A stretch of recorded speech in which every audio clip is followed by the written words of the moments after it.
Welcome to the Life with a Difference podcast, a platform to amplify the voices of those living with a visible difference and also to provide relevant information from industry leaders and experts. Okay, so this episode is going to be a little bit different.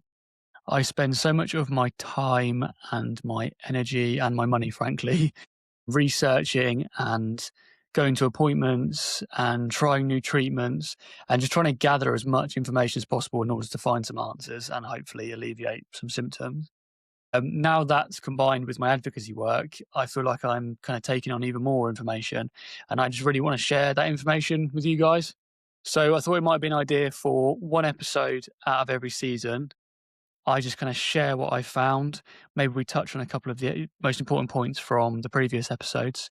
I'm going to try and kind of freestyle this, so it sounds a little bit more natural, I suppose, and I get a little bit better at talking on the spot rather than what I kind of usually do, which is do 15 takes of each sentence, which takes forever and is a nightmare to edit. So I'm going to kind of just sort of freestyle this one. Just wanted to quickly touch on that a few episodes of this season were sponsored, which is amazing. I just want to say a quick thank you to all the sponsors. Helps me to keep doing this. One of them was A Life in a Day. It's always awkward, isn't it? Because as soon as you're sponsored, people just think you're just saying it because they're sponsoring you. But I think they're absolutely amazing. So they're a company who offer 24-hour immersive experiences to feel what it's like to have a condition. They have all different experiences for all different conditions. They're mostly targeting healthcare professionals at the moment, but I think this is fantastic for everyone. I think that it's a kit, it's an app, and it's phone calls from a voice actor. And I did the atopic dermatitis one, and I thought it was brilliantly well done. And so I think that if you're part of any kind of team, I think that creating empathy is incredibly important, and I think that's done perfectly with their immersive experiences. Another one was Novartis, so a massive thank you to them for sponsoring the trial participation episode. The rules and regulations when it comes to working with pharma are so strict. I have to maintain complete editorial independence, etc. I remember the first gig I ever did, at one point I think I said new and effective, and like the compliance guy came running over and said, "Oh, no, you can't say new because we're outside of 12 months, and you can't say effective because it's not effective for everyone." Like, it's so strict. So just to say, kind of for what it's worth, all opinions will always be my own. So a few things I want to touch on from the episodes that we had this season. I think Holly's story is incredibly important in terms of having that emergency pathway. I think there's a lot of chronic conditions that aren't like, immediately life-threatening, where it's hard to find that emergency pathway. Your conditions get completely out of control to the point that you're probably physically on the edge and psychologically on the edge, but trying to get adequate care can be very difficult. If you have a complex chronic condition, going to a general hospital, you're probably not going to get the care that you need at all. The way around that to me is you find the centres in the UK that are the absolute specialists, and a good old session on Google will help you find this. So for atopic dermatitis, I think one of the leading centres by far, and the centre that I go to, is St John's Institute of Dermatology at Guy's Hospital. I would do what Holly did. I would walk into A&E at that hospital. If you're at that point where you're physically and emotionally absolutely on the edge, like Holly absolutely was, they'll admit you. And then when they have to, pull in a consultant and a specialist to come and see you, they're pulling from that top level clinic. For example, the clinic at Guy's, the severe eczema clinic, you're talking about professors on the absolute cutting edge, very involved in research and medication development, and right on the cutting edge. And so you have access to those doctors, and the treatment is black to white. Even if you get a general dermatologist, in my opinion, as in every industry, including dermatology, it is a wide spectrum of abilities or specialisms. And so I've had a lot of experiences of general dermatologists that have been not very good, frankly.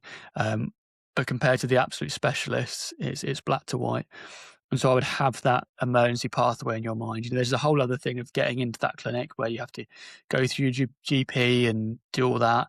That's one thing. But to have that emergency pathway is really important. If it really goes horribly wrong, you know exactly what you're doing. You're getting in the car, you're getting into A&E in the hospital of that specialist clinic. You'll be admitted, and then you'll see a consultant from that specialist clinic. I mean, Gary was excellent. He is a fantastic advocate. I would really recommend following his work. He's very, very active. He was great on Love My Face. I think facial palsy is another one of these things where, just like in so many visible differences, that the psychological impact is massively underestimated, and there needs to be massive change there. So yeah, big thank you to Gary as well. He was brilliant, and a massive thank you to Professor Floor for giving his time. He's a professor on the absolute cutting edge. So that was very generous of him.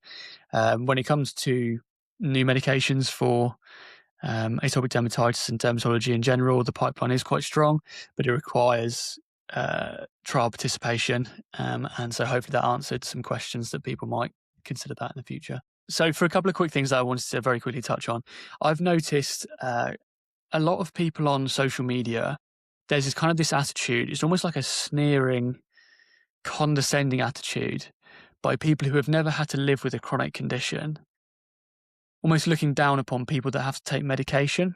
I don't know if anyone else has seen this. I find that pretty infuriating. Good for you for having the privilege to not have to take medication, having that option, having that possibility. That's great. But to look down on people who have to take it as if they're weak, or as if they're, you're just filling your body with poison or whatever it is, that is such a position of privilege, and that is such a position of ignorance. And so I would say, if you're somebody who is having to take medications for your health, none of us want to. Don't allow those people to get to you. Try and phase that out, because there's always going to be wellness gurus who are going to tell you to drink apple cider vinegar and everything will be fine. And so I'll just say, and that's not to say as part of your journey, if you don't want to be taking medications, please, by all means, do that. But this kind of condescending, sneering, almost as if sometimes even as if your condition is self-inflicted, because, you mustn't be doing the right thing. I hear this stuff like, if you sleep right and if you have a balanced diet, 90% of your problems will go away. And it's just absolute nonsense. Maybe for relatively healthy people, but for people who have chronic conditions, I wish that was the case. I do so much more than just that. I would do like anything. It's just a little bit of almost deliberate misunderstanding sometimes, I feel like. And I speak to a lot of people who are going onto a medication and they're already dealing with so much. And now they're filled with so much doubt because someone online has told them that you shouldn't be doing that you should be taking whatever nonsense it is. And this is not, like, to be clear, I'm very, very aware that I work with pharma, and so I have to be very careful to not come across as I'm pushing medications. I'm absolutely not. If you're in your journey where you don't want to be taking many medications, please, by all means, do that. But I don't like the attitude of making people feel bad and pressuring people into things they potentially don't want to do, like go cold turkey off of medications. That's something I did. I came off of my immunosuppressants because when I was kind of in my mid-20s, just after I got married, I decided I was going to try one more time to not be on a systemic medication. And I did it for about a year, and it was absolutely horrendous. It was horrendous the whole way through.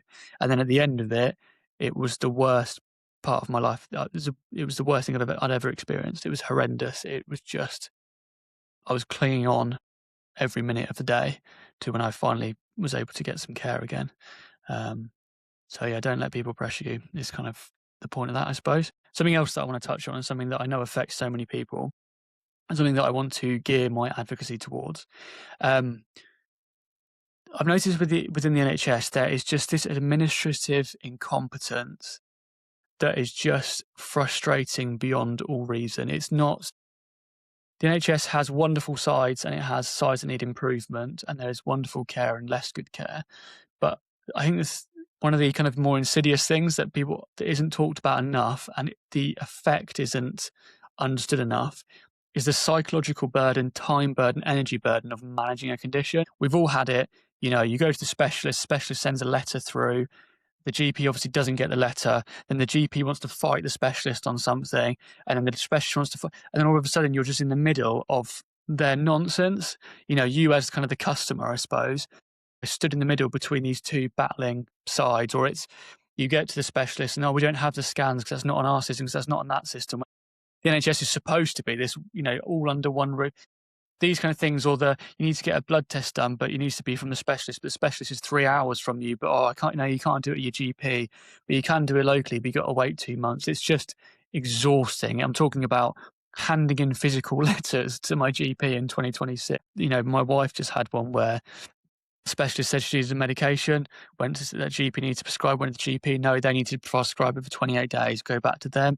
They say, oh, no, that's not true. Then you go back to the GP, they say, no, that is true. Then you go back to them and they say, then they eventually do it and they prescribe the wrong thing. And then they can only prescribe it locally. It can only ever be prescribed locally. So then I had to drive 3 hours round trip to London.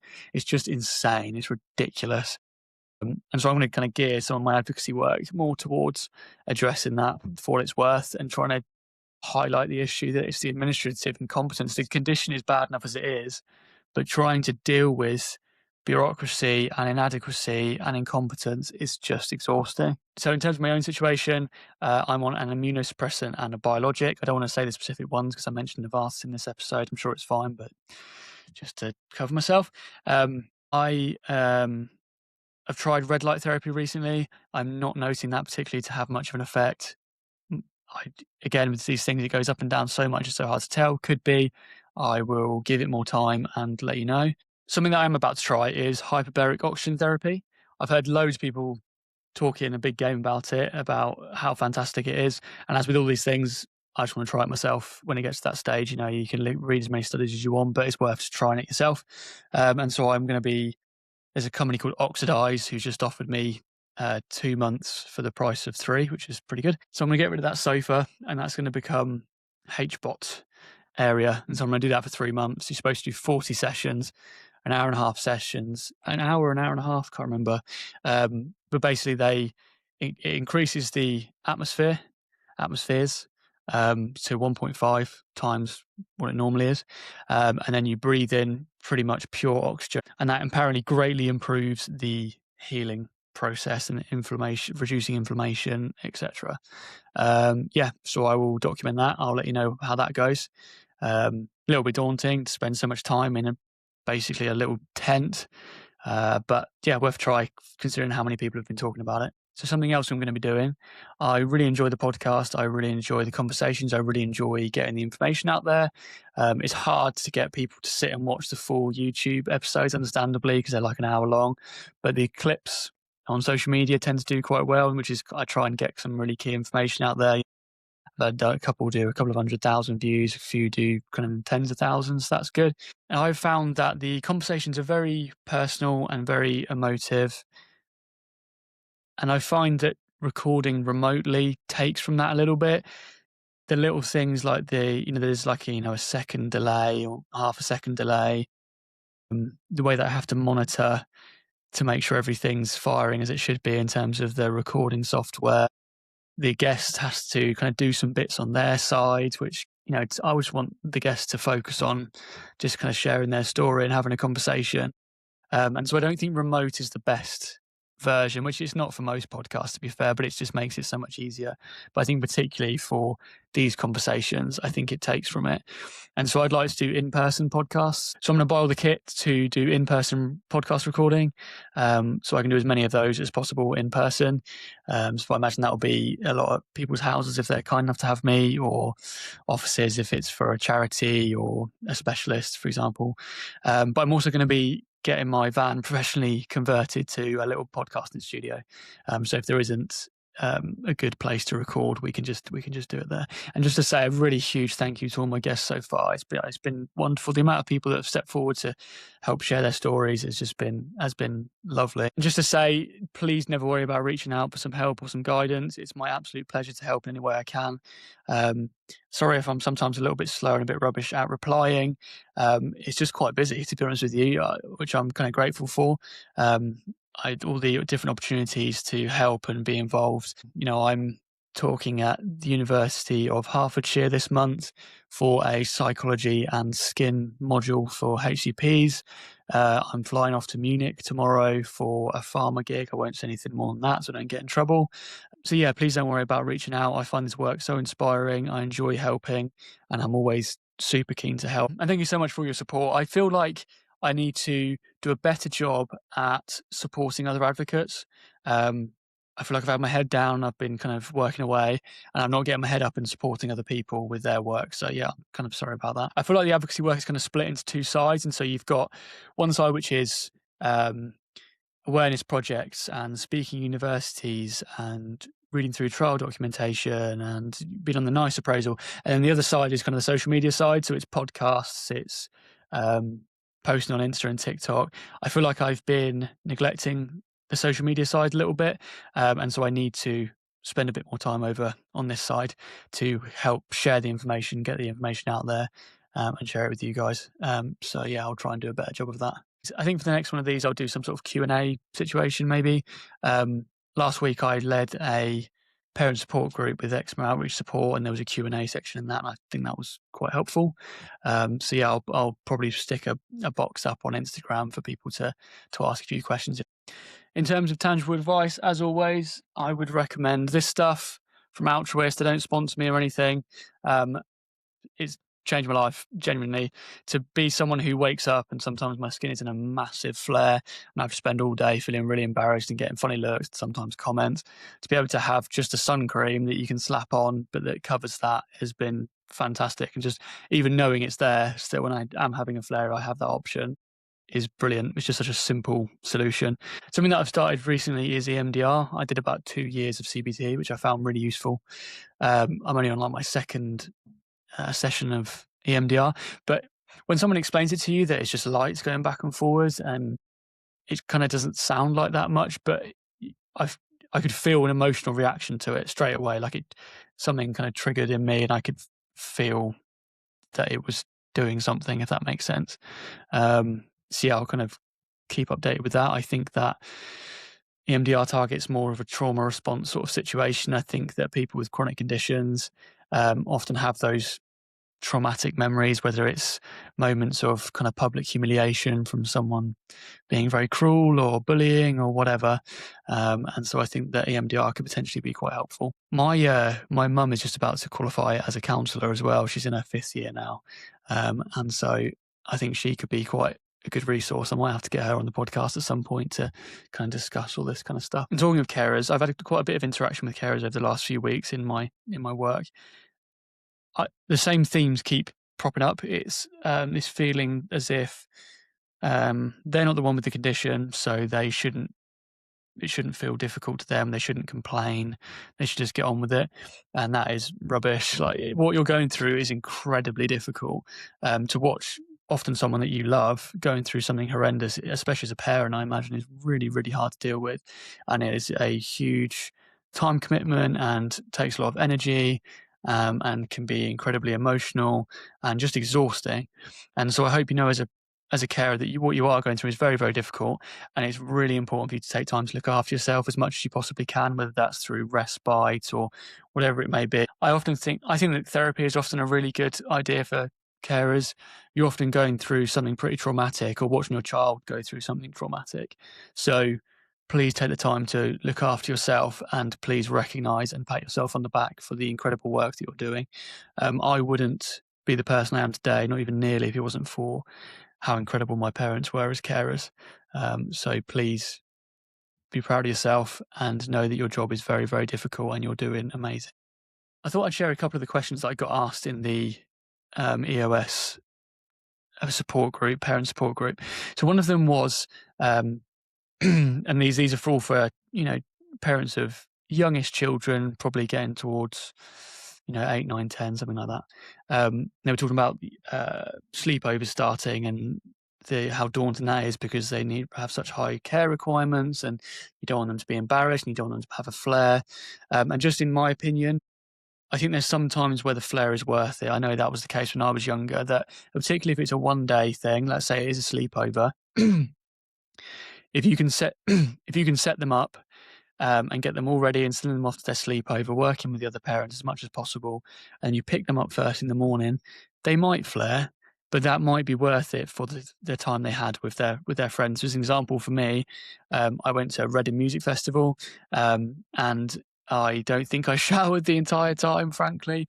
I was like 18 and I had a fantastic time, and it was worth the flare, and it was horrendous afterwards, and it was pretty tough during, but it was worth it. So I think there's times when it's not avoid the flare no matter all costs. It's hard enough as a parent to not wrap your child in bubble wrap as it is, let alone when they have a chronic condition. But that would be just my advice on that. My other bit of advice would be when it comes to school is that particularly secondary school, primary school tends to be quite cozy and quite understanding, and the kids generally are kinder. It's when you get to secondary school that it kind of becomes the war of the jungle. I would say with teachers, if you have teachers that aren't on board, that are dismissive, that aren't taking it seriously, that are, it's just a rash or whatever, that you get the vibe when they're just not getting it. You got to come down on them like a ton of bricks. You can't be tolerating that at all. And I would say you need to get rid of the idea of being their friend in terms of, the teaching staff, and become someone that they know not to push or mess around with too much. Obviously, super politely, super respectfully. But when it comes to your child's peers, especially in secondary school, you've got to tread quite lightly. I had a situation where my mum went and told off some kids in my year that weren't being very nice to me. And I've never been more mortified and more embarrassed and felt more vulnerable, because it just disempowered me. And so I would say that while there's that urge to go and tell kids off and intervene, and there's definitely times when that is the case that it should be done, just tread a bit carefully, because, you know, your child is a good chance your child will be playing a political social game where they're trying to, not be too low in the pecking order. And sometimes by the parents wading in, that just doesn't help their situation at all. And they can find it quite embarrassing and humiliating, like I did, frankly. So just some other advice there. Something that was brought up in EMDR, by the therapist, because EMDR can be incredibly emotional and create quite a visceral reaction from some people. She talked about resources. Obviously, you have the people around you, you have your family and your friends, but also resources like the Samaritans and Mind. Like you said, Samaritans, people feel like it's just when you're on the edge of the cliff, you can phone them. That's obviously not the case. And when it comes to Mind, they run like coffee mornings where you can just meet up and have a quick chat about things that are going on. I think those are just two resources that are quite helpful to have in your back pocket. You could be in a situation where you don't want to discuss it with your friends or your family, you just don't feel comfortable to, but you want to kind of release the valve a little bit and speak to someone. I think those are two really good resources to have for kind of anyone dealing with a visible difference, a chronic condition, a carer, anything where there's a psychological toll. And so I know it's something that personally I'm going to keep in my pocket for if I ever need it. Even people as lucky like myself, who I feel like I have a strong, very, very strong support network, I think it's good just to know that you have that there. In terms of where I am with my skin, I neck down, very, very good, very under control. Not perfect, it goes up and down, but well within reason, well within what I can handle. It's my face that is just still having these crazy flares, having a good day today. Everything's all good at the moment, but just up and down constantly. And I just have these, as you probably noticed from the podcast, most days I'm okay. Most days I'm okay, which is lovely, which is great. But I just have these short, sharp, intense days where it's like I'm having a full-blown allergic reaction. It feels like kind of stinging nettles across your face for probably 2 to 3 days. Eyelids incredibly inflamed. It's almost like my veins in my head are like dilated. It's like I'm having a full allergic reaction. And obviously I've done all the experiments I can think of. I've cut out everything I can think of. I'm always thinking and trying to, try everything. That's where I am with my condition at the moment. Obviously I don't like that I'm taking immunosuppressants and biologics, but happy to do so in order to have the level of control. So that's kind of where I am at the moment. A lot of my advocacy work is around helping to train healthcare professionals. And so if you feel like there is any particular themes or questions or points that you want to be put to them, please do let me know. So for example, one of the things I always talk about is being very careful with your language as a clinician. So for example, if you have a 10-year-old girl who is suffering with her eczema and is very uncomfortable and very anxious and very embarrassed about how she looks, if as a HCP you're doing a physical examination, the clinical language can sometimes be too cold and too harsh. So for example, I have this scarring on my neck, and I remember having an examination. I was told that the clinical term for it was a dirty neck. Like, that's not great. So that's one of the things I touched on, is just empathy, I suppose, trying to put yourself in the shoes of that, for example, that 10-year-old girl, and um, what kind of things could you say in a more gentle way? I try and stress the urgency. That there are situations with skin conditions where it is urgent. Um, you look at all the main factors when it comes to suicidal ideation. It's loneliness, it's feelings of hopelessness, it's a lack of control. All these things are massively exacerbated by skin conditions, and so those scenarios need to be addressed quicker. And then also, generally with my advocacy, I'm in a position now where I can apply for grants and sponsorships for various projects. So I have some on the go at the moment. Let me know if you think of any that you think are important. So a lot of mine are around advice for HCPs, advice for GPs, and how they can better handle these situations, or etc. So if you think of any projects, that you please do let me know. In regards to being a patient advocate, I know a lot of people that kind of watch my content are patients themselves or their carers. I just wanted to kind of put out there, because this whole world is a little bit smoke and mirrors.